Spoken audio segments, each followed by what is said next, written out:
अस्सलाम वालेकुम दोस्तों, सच पॉइंट में खुश आमदीद। खुदा और मोहब्बत। दोस्तों, इस ड्रामे का नाम तो आपने ज़रूर सुना होगा। ये एक पाकिस्तानी ड्रामा है जिसको देखने वाले लोग लाखों में नहीं करोड़ों में हैं। दोस्तों, इस ड्रामे की मकबूलियत का अंदाज़ा आप यहाँ से लगा सकते हैं कि इसकी हर एक एपिसोड यूट्यूब के टॉप ट्रेंडिंग में होती है। वैसे तो हमारे पाकिस्तानी ड्रामों की कहानियाँ इस चीज़ के गिर्द घूमती हैं कि शोहर से तलाक किस तरह ली जाती है, सास बहू की लड़ाई किस तरह होती है और किसी लड़के या लड़की के साथ नाजायज ताल्लुकात कैसे रखे जाते हैं। लेकिन ड्रामा खुदा और मोहब्बत में दो कदम और आगे जाके खतरनाक तरीके से हमारी नौजवान नस्ल को गुमराह किया जा रहा है और इश्क हकीकी से हटकर इश्क का मतलब ही कोई और बताया और सिखाया जा रहा है। दोस्तों, आप बताएं किस मुआशरे में ऐसा होता है कि एक लड़के को उसके माँ बाप मुश्किल हालात में पालते हैं, उसे जवान करते हैं और वो इश्क में नाकाम होने के बाद एक नामहरम लड़की के लिए अपने माँ बाप, अपने बहन भाई और अपनी जिम्मेदारियों को भूलकर फकीर बनकर दरबारों में जा बैठता है। ये हमारे ड्रामों में नौजवान नस्ल को क्या सिखाया जा रहा है, उन्हें क्या बताया जा रहा है। दोस्तों, इस ड्रामे की सबसे खतरनाक बात तो ये है कि जब लड़का लड़की के इश्क में नाकाम होकर दरबार में जाता है तो वहाँ अल्लाह के एक नेक बंदे को भी दिखाया गया है जो इस लड़के के आने वाले हाल हालात पहले ही बता देता है कि नाउजुबिल्ला इस आदमी का रुतबा नबियों से भी अफजल दिखाया गया है। दोस्तों, इस ड्रामे के खतरनाक पहलू तो आप जान ही रहे हैं। इसके साथ साथ आपको ये भी बताते हैं कि किस तरह इसका असर हमारी सोसाइटी पे नजर भी आने लग गया है। ये है मुल्तान का एक नौजवान जिसका नाम अजीमुल्लाह कुरैशी है, जो कि इस ड्रामे से मुतासर होकर अपने इश्क की नाकामी की वजह से फिरोज खान की तरह मजार पर जा बैठने लगा। दोस्तों, आप इस चीज का अंदाजा कर लें कि ये सिर्फ अभी मैट्रिक का स्टूडेंट है। इसका कहना है कि वो लड़की भी मेरे साथ मैट्रिक की स्टूडेंट थी, वो लड़की पास हो गई और मैं फेल हो गया और उस लड़की ने मेरे साथ बेवफाई की और कहीं और शादी कर ली। अब मैं यहाँ से तब तक नहीं उठूंगा जब तक वो मुझे मिल नहीं जाती। दोस्तों, इसने गेटअप अपना बिल्कुल फिरोज खान की तरह कर रखा है, जैसा कि उसने अपने ड्रामा खुदा और मोहब्बत में किया था। और इसके साथ साथ इसने एक हाथ में तस्बीह और दूसरे हाथ में खुदा और मोहब्बत ड्रामे का पोस्टर भी पकड़ा हुआ है। दोस्तों, इसका कहना है कि खुदा और मोहब्बत ड्रामे में अगर फिरोज खान को उसकी मोहब्बत मिल जाती है तो मुझे भी मेरी मोहब्बत मिल जाएगी।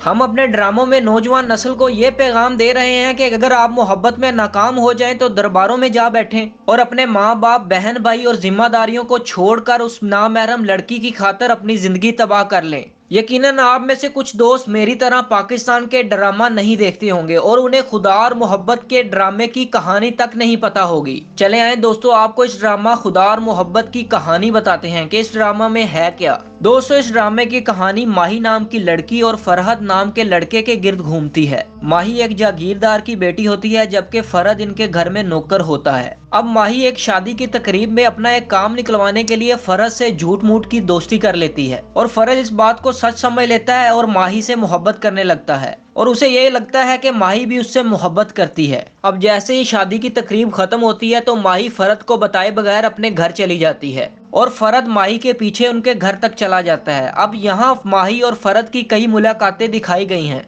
माही फरहद से कहती है कि मैं तुमसे मोहब्बत नहीं करती और ना ही हमारा स्टेटस मिलता है और मेरी शादी मेरे स्टेटस के मुताबिक एक लड़के से होने वाली है और कुछ दिन बाद मेरी रुखसती भी है। और हम देखते हैं कि ये लड़का बहुत ही अमीर फैमिली से ताल्लुक रखता है और पता नहीं क्यों गाड़ी की बजाय हमेशा ट्रेन में सफर कर रहा होता है और वहीं ट्रेन पे इसकी नजर माही पर पड़ती है और ये इस माही से शादी का इरादा कर लेता है और इसीलिए माही फरहद को कहती है कि वो एक मिडिल क्लास लड़का है और माही एक जागीरदार की बेटी है जबकि फरहद इनका नौकर है, इसीलिए कोई ख्वाब ना देखे और यहाँ से चला जाए। अब दोस्तों, होता यूं है कि फरहद माही को एक बद्दुआ दे के चला जाता है कि जैसा तुमने मेरी जिंदगी का सुकून तबाह किया है वैसे ही तुम्हें जिंदगी में कोई सुकून नहीं मिलेगा। इसके जाने के बाद ये खबर आती है कि फरहद का ट्रेन के साथ एक्सीडेंट हो गया है और इसका चेहरा भी पूरी तरह से तबाह हो गया है जिसकी वजह से वो पहचान में नहीं आ रहा और उसे वहीं दफना दिया गया है। और ये खबर फरहद के घर पर बिजली की तरह गिरती है और खास तौर पर इसके माँ बाप डिप्रेशन में चले जाते हैं। अब इस ड्रामा में दिखाया गया है कि माई के हस्बैंड की शादी में फायरिंग की वजह से डेथ हो जाती है और इसकी सास इससे नफरत करने लगती है। उसे लगता है कि माही एक मनहूस लड़की है और इसके घर वालों ने ही मेरे बेटे को कत्ल किया है। इसके बाद इन दोनों खानदानों में इख्तलाफात पैदा हो जाते हैं। माही की सास इद्दत इसी घर में पूरे करने पर जोर देती है जबकि माही के घर वाले उसे घर साथ ले जाना चाहते हैं।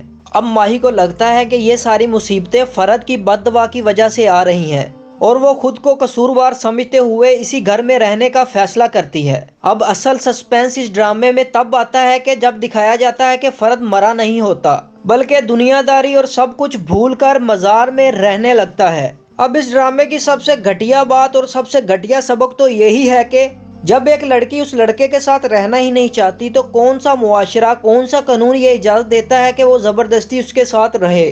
اور اسلام بھی یہ کہتا ہے کہ زبردستی کا نکاح جائز ہی نہیں ہوتا، اور اگر لڑکا اس لڑکی کو بد دعا دیتا ہے تو سزا تو اس لڑکی کو ملنی چاہیے۔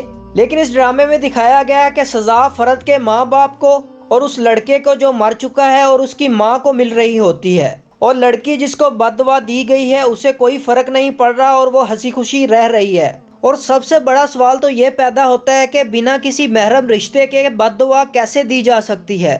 کیا ہم اپنی نوجوان نسل کو یہ پیغام دے رہے ہیں کہ اگر کوئی محبت میں ناکام ہو تو وہ اس طرح فقیر بن کر درباروں پہ جا بیٹھے اور اپنے ماں باپ، اپنے بہن بھائی اور اپنے گھر والوں کی فکر کیے بغیر اسی دربار میں اپنی زندگی گزار دے؟ دوستو، شاید یہ ڈرامہ لکھنے والے یا بنانے والے یہ نہیں جانتے کہ یہ چیزیں ہمارے نوجوان نسل پر کتنی اثر انداز ہو رہی ہیں۔ جیسا کہ میں نے آپ کو اس ملتان والے لڑکے کا واقعہ بتایا کہ کیسے وہ فرد سے امپریس ہو کر اسی طرح کا گیٹ اپ بنا کر مزار میں جا بیٹھا ہے۔